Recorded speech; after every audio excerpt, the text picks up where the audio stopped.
ቼልሲ ላይት ስኪን ማናጀር ይዟል። ዛሬ የሊያም ሮዚኒየር የቼልሲ ደጋፊዎችን ምን ያህል ልባቸውን ቀጥ እንደሚያደርግ እናያለን። ስለ ቀድሞ ክለቡ ስትራስቡርግ ጥንካሬ ከዚህ በፊት ፒኤስጂ ጋር ያደረጉትን ጨዋታ ስተነትን ካያችሁት ቪዲዮም ካላያችሁት ደግሞ ዩቲዩብ ላይ ያለ ሊንክ ባዮ ላይ ያለ። ብቻ ኳሱን ሲይዙት የሊያም ሮዚኒየር ቡድን እንደ ዲዘርቢ ስታይል ነው። ፖሴሽን ሄቪ ናቸው አይባልም፣ ግን ኳሱን በጣም ዲፌንሲቭ ሰርድ ላይ ይይዙታል። በረኛውላ እንደ ሚድፊልደር ወጥቶ ነው የሚጮተው፣ ወይ ደግሞ እንደ ሴንተር ባክ እንደ አራት ይሆናሉ። ቢልድ አፕ ላይ ሂትማፑን ማየት ትችላላችሁ። አሁን የልጅቷን ማማ አለማየት እንደከበዳችሁ ያህል ተቃራኒ ቡድንም በረኛው መውጣቱን እያየ ፕረስ አለማድረግ አይችልም። አላ ያጓጓል በጣም። ያኔ ነው ትሪገሩ የሚጀመረው። ልክ አንዱ ጋር ኳሱ ሲደርስ ብሬክ ሲደረግ ያ ፕረስ እንዳለ ተጫዋቾቹ እንደ ኤክስፕሎዥን ነው የሚሮጡት። ሁሉም ለማጥቃት ይሄዳሉ። ፋስት ዊንገሮችም ስላሉ ይሄን ካፒታላይዝ ለማድረግ አይከብዳቸውም። ዲዮጎ ሞሬራ በጣም አሪፍ ነበረ ለስትራስቡርግ። ኪንም ክሪስታል ፓላስ ላይ ኤሜጋ ያስቆጠራትን ጎል ክሬት ለማድረግ እንደዚህ ነው የተጠቀሙት። በቀላል በሶስት ምናምን ፓሶች ያልፉታል ማለት ነው ፕረሱን።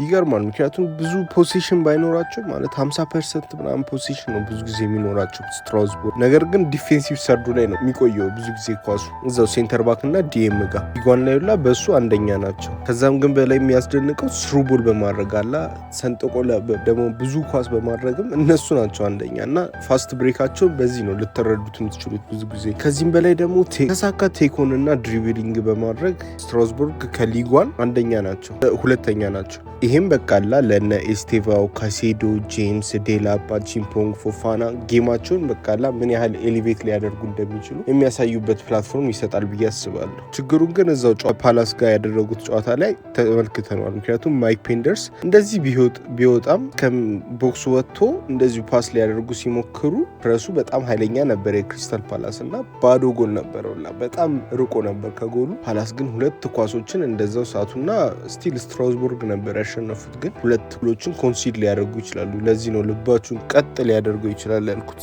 ለዛ ነው ስህተት ወደ ሙከራ የተቀየረባቸው ቡድኖች ሊጓን ላይ በ15 ነው አንደኛ የሆኑት። ስቡት ደግሞ ፕሪሚየር ሊግ ላይ ያለ በጣም ሁሉም 18ቱ ከፓላስ ቀጥሎ ያሉት 18 ቡድኖች ምን ያህል ኢንቴንስሊ ፕሬስ እንደሚያደርጉና ይሄም ሊከብድ ይችላል።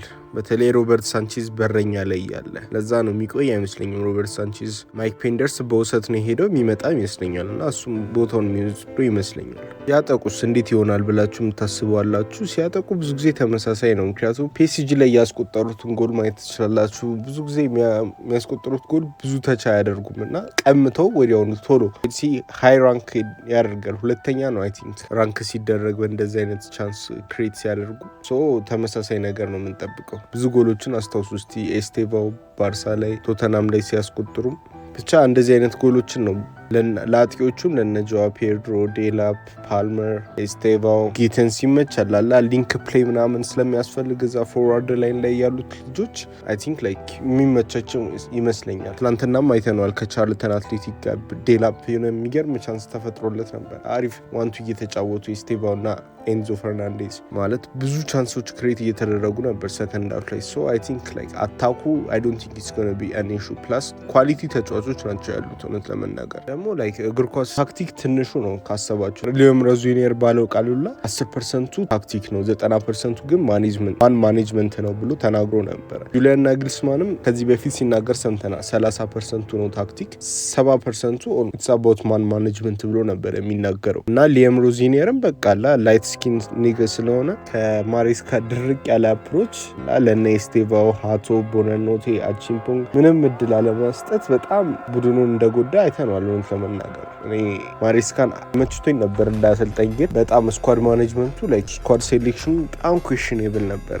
ግን ሊያም ሮዚኒየር ላይት ስኪን ስለሆነ ማለት ጥቁር አባት ነበረው፣ ሲየራ ሊዮን ተወለደ እና ደግሞ እናቱ ደግሞ ዋይት ናት። ሶ ላይክ ብዙ ካልቸሮችን አንደርስታንድ አድርጓል ሲያድጋላ። በሁለቱም ሳይድ ያየ ነው እና ኢሞሽናሊ ኢንቴሊጀንት ሊያደርገው ይችላል። ማሬስካ ድርቅ ያለ ነው አላ ሴት ኦዲየንስ ካለ እዚህ ላይ ማሬስካ የሆነ አቮይዳንት አታችመንት ምናምን ያለበት ሰው ነው ይመስለው ነው ለመናገር። አንድ ቀን ያቅፋል ምናምን ከዛ ይሰክሳል እና ኤስቴቫው፣ አቺምፖንግ፣ ሃቶ ላይ እንዳደረገው ማለት ነው። ሊያም ሮዚኒየር ግን በቃ ናንቻላንት፣ ኢሞሽናሊ ኢንቴሊጀንት፣ ካሪስማቲክ ፋይናል ቦስ ነው። አሪፍ የሚሆንለት ይመስለኛል። ግን ልብ ቀጥ የሚያደርግ ጎል ነው የምናየው። ፎሎ ማድረግ አትርሱ። ቻው በሉ። ይሄ ቪዲዮ የሰው ደስታ ለሚያስደስታችሁ ነው። ፕላሷን፣ ላይኳን፣ ኮሜንቷን፣ ኮፒ ሊንኳን ካረጋችኋት እኔ ደስ ይለኛል። እኔ ደስ ሲለኝ እናንተ ደስ ይላችኋል። እናንተ ደስ ሲላችሁ እኔ ደስ ይለኛል። እኔ ድጋሚ ደስ ሲለኝ እናንተ ደስ ይላችኋል። እናንተ ደስ ሲላችሁ ወይኔ ወይኔ ወይኔ ፈጣሪ ሆይ ደስ አንልም።